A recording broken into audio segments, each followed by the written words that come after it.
Shalom Bapak Ibu Saudara dan juga jemaat yang dikasihi oleh Tuhan Yesus. Saudara, ketika kita sama-sama kembali lagi memulai hari ini, mari kita memulainya dengan satu keyakinan bahwa Dia yang adalah gembala kita tidak pernah meninggalkan kita. Program Tuhan adalah Gembalaku adalah sebuah program yang kembali lagi mengingatkan kita untuk sebagai orang percaya, kita mau dipimpin oleh kebenaran firman Tuhan. Dan hari ini kita akan sama-sama merefleksikan dari surat Filipi pasalnya yang ketiga, ayat yang ke-12 sampai ayat yang ke-16. Saudara, namun kali ini saya hanya akan membaca highlight dari Filipi pasalnya yang ketiga, ayat yang ke-13 sampai ayat yang ke-14. Demikian firman Tuhan.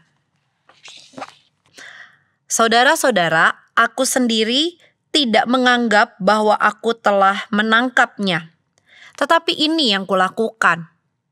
Aku melupakan apa yang telah di belakangku dan mengarahkan diri kepada apa yang di hadapanku, dan berlari-lari kepada tujuan untuk memperoleh hadiah, yaitu panggilan sorgawi dari Allah dalam Kristus Yesus. Saudara, pasti kita pernah mendengar kalimat yang diucapkan seperti ini. Kalau jalan-jalan di mall, kita harus pakai kacamata kuda supaya nggak gampang terdistraksi oleh window shopping. Saudara, ketika saya mendengar istilah itu, saya kira benar-benar kuda pakai kacamata. Ternyata yang dimaksud dengan kacamata kuda adalah satu bagian atau kain atau kulit yang didesain untuk dipakaikan di muka kuda sehingga kuda tidak terdistraksi, tidak terganggu oleh keadaan di sekitarnya.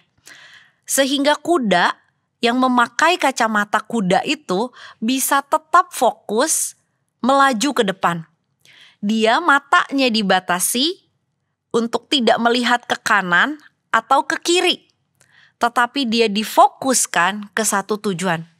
Saudara, menarik sekali, ternyata kuda itu adalah hewan yang gampang sekali terkejut dengan apa yang terjadi di sekitarnya. Saudara, ketika merenungkan bagian firman Tuhan dari Filipi 3 ayat 12 sampai 16, maka sebenarnya Paulus sedang menekankan tentang fokus hidup dari orang-orang percaya.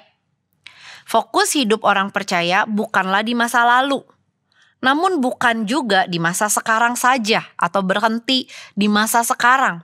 Fokus hidup orang percaya seharusnya diarahkan, ditujukan kepada apa yang ada di hadapan mereka, di depan mereka, yaitu panggilan surgawi yang Allah sudah rancangkan, yang Allah sudah sediakan bagi kita. Saudara, Paulus di dalam ayat 14 menggambarkan kehidupan orang percaya itu seperti seorang atlet yang sedang berlari. Seorang atlet yang sedang berlari tentu tidak memanggul atau tidak memakai backpack di belakangnya. Seorang atlet yang sedang berlari tentu tidak berhenti di tengah-tengah. Namun seorang atlet yang berlari punya fokus yang jelas, yaitu sampai di garis finish. Saudara, bagian inilah yang Paulus tekankan bahwa ketika seseorang sudah diselamatkan, maka itu tidak berakhir dengan hari itu saja. Namun di sepanjang kehidupan orang percaya ada proses yang harus dilalui. Sampai kapan? Sampai nanti kita bertemu dengan Tuhan. Sebuah proses yang terus menyesuaikan antara hidupnya dengan standar kebenaran firman Tuhan. Saudara, itulah yang Paulus gambarkan di ayat 15 sampai 16. Paulus tidak menggambarkan dirinya sudah sempurna. Kata sempurna di dalam ayat 15 itu berbicara tentang sebagai manusia yang dewasa, yang lebih stabil.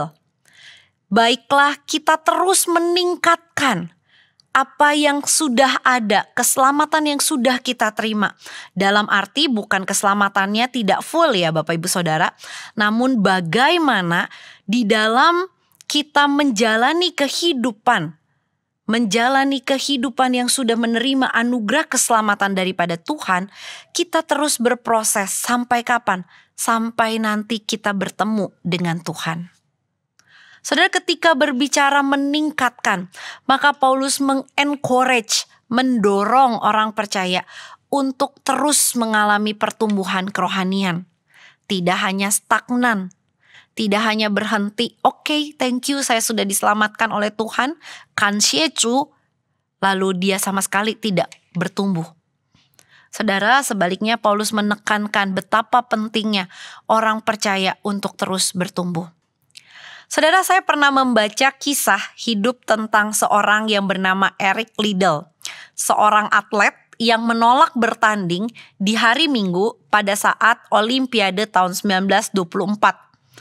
Dia menolak melakukan perlombaannya di hari Minggu karena dia punya sebuah prinsip. Hari Minggu adalah hari Sabat, hari di mana harusnya dikhususkan untuk Tuhan. Saudara, yang menarik adalah Eric bukan hanya menolak kemudian dia tidak melakukan apa-apa. Di hari-hari berikutnya, di perlombaan 400 meter, di mana itu sebenarnya bukan keahlian dia atau dia baru pertama kali melakukan perlombaan lari 400 meter, Eric berhasil meraih juara dan mencetak rekor yang baru. Gak berhenti di situ saja Bapak Ibu Saudara. Eric di akhir hidupnya, dia menjadi seorang misionaris di China. Saudara, ilustrasi kehidupan Eric Liddell menjadi sebuah contoh bagi kita. Bahwa di dalam kehidupan kita itu harusnya mengejar panggilan sorgawi.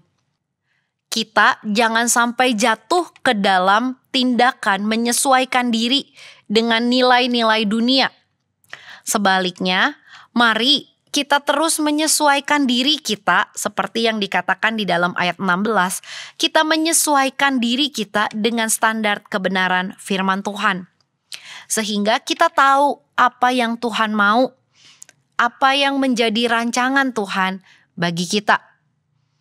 Saudara, saya ingin menutup refleksi kita hari ini dengan pernyataan-pernyataan seperti ini. Menjadi orang percaya itu adalah anugerah. Namun, menjadi orang percaya yang bertumbuh perlu jerih lelah. Mari jalani hidup yang berfaedah dengan terus menyesuaikan kehidupan kita seturut dengan kebenaran firman Allah. Saudara, bagaimanakah hidup kita? Rindukah kita untuk punya fokus yang terus disesuaikan dengan kebenaran firman Allah?